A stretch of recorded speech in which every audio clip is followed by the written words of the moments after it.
BD here, welcome back to the YouTube channel, and in this video we're talking about Creature Commandos. I've seen all 7 episodes of the show. I'm going to talk about my thoughts on them in spoiler-free fashion, and I'm going to answer some questions that you guys left for me already about it, also spoiler-free. So if you don't mind, hit the thumbs up, drop a comment with things you want to talk about with Creature Commandos, and subscribe to the channel so we can keep stuff like this going. First of all, I gotta say, I think Creature Commandos is very good. It does take a second to get going. The first episode is not as good as the second, is not as good as the third, and 4 and 5 are definitely my favorite episodes of the show. 4 specifically, I just don't even want to say anything because people look into my words and sometimes you guys are on it, so I don't even want to be hinting at anything being spoilery. But 4 and 5 were my favorite episodes, and that's not to say that it doesn't have a good ending. I know I'm a person who, especially like with Marvel shows, I'll complain a bit about like the Disney Plus shows starting off really strong and then not having a good finish. That's not the case in Creature Commandos. DC has shown with Peacemaker, the Penguin in a separate universe, and now with Creature Commandos that they know how to land these ships, and I appreciate that.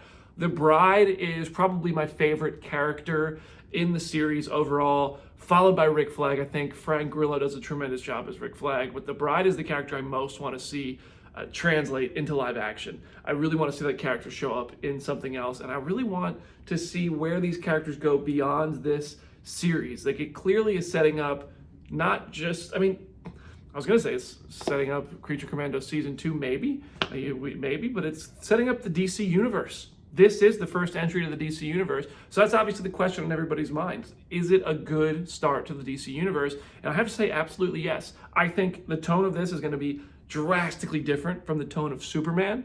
I think James Gunn is very James Gunn in this, so if you've seen Guardians of the Galaxy movies, if you've seen the Suicide Squad, you know a little bit of what to expect from it tonally.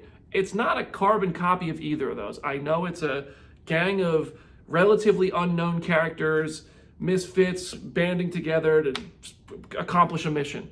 That's a lot of movies. I mean, that's kind of what the Avengers is. And Iron Man wasn't incredibly popular before the Marvel Cinematic Universe, and Robert Downey Jr. made the character, a household name.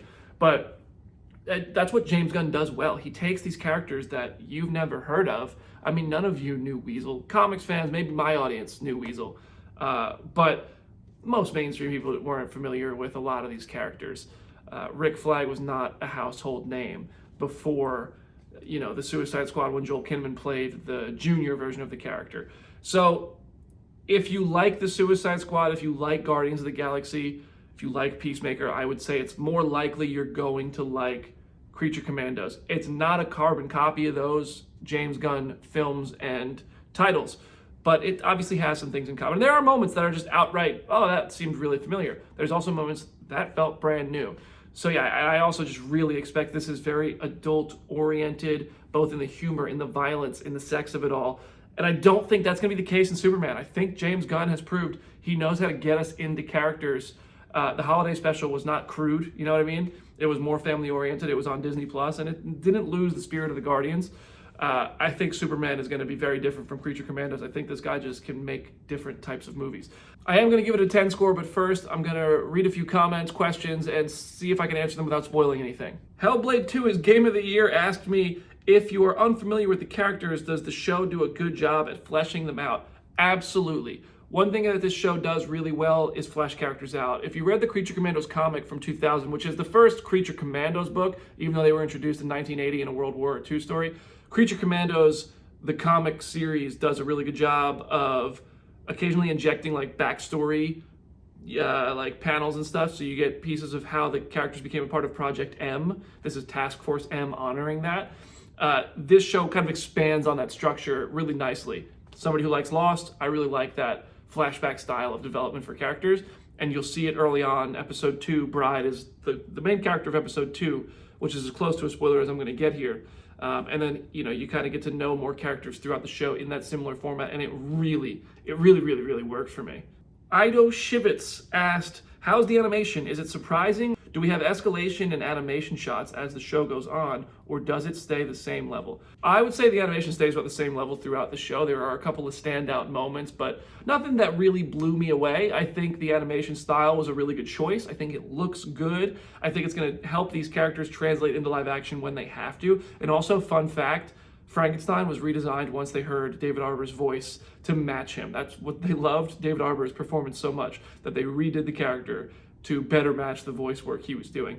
But yeah, the animation's good. I prefer it over some other animated stuff we're seeing in the space right now. I just think it looks good, but at the same time, it didn't blow me away. Chris Chipperson says, how is the music? Is it good? Does the soundtrack match the tone of the show? The soundtrack kind of sets the tone of the show, but it's not a perfect match like it usually is in James Gunn titles. The needle drops didn't hit for me the same way they did in Guardians of the Galaxy and even in the Suicide Squad. They're still good, they're just very different. They're very different, which is what Creature Commandos is trying to be.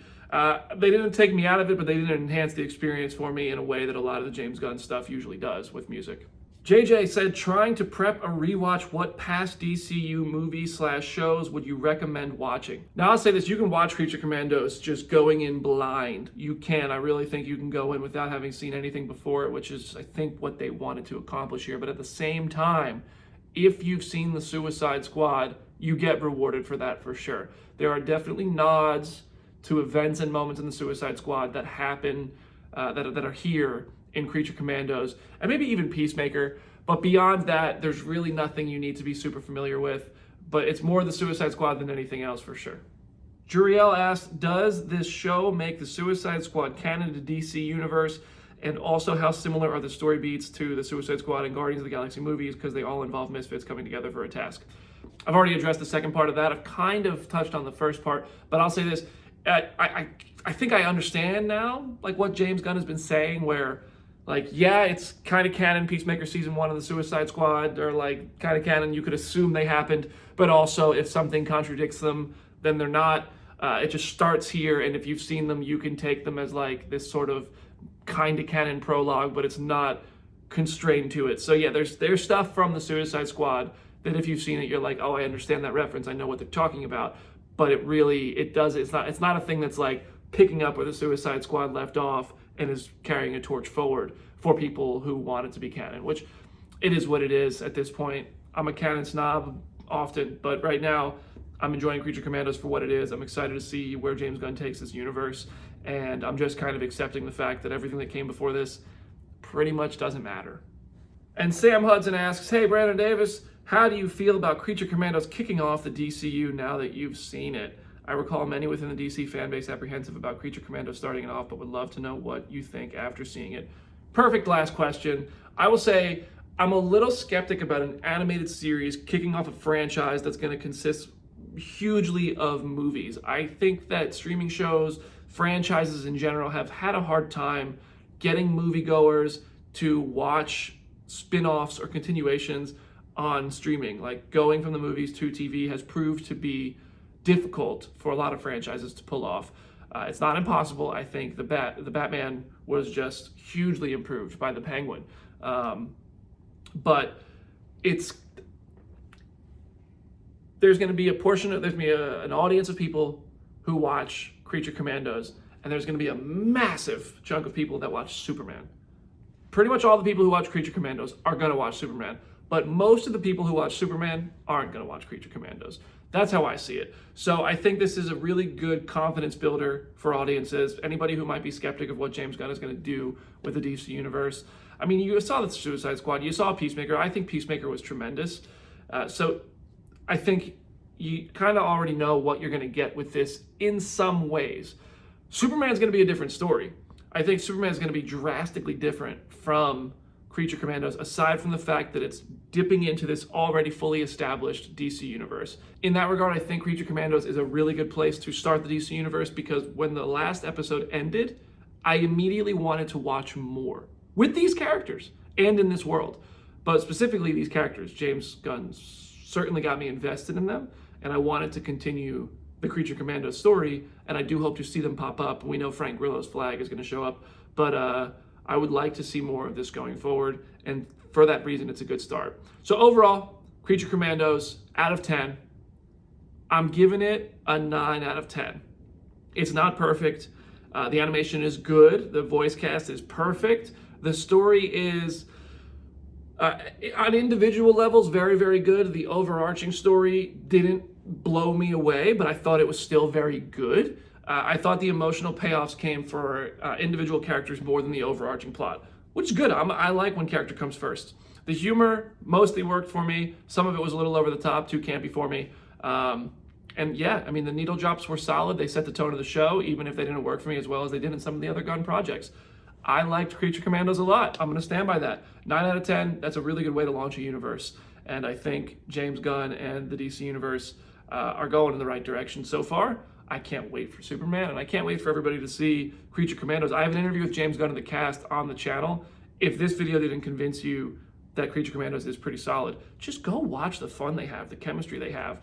They've recorded this stuff all over Zoom, and they clearly had a blast, or in booths, because it's voice acting. They never even acted together, probably.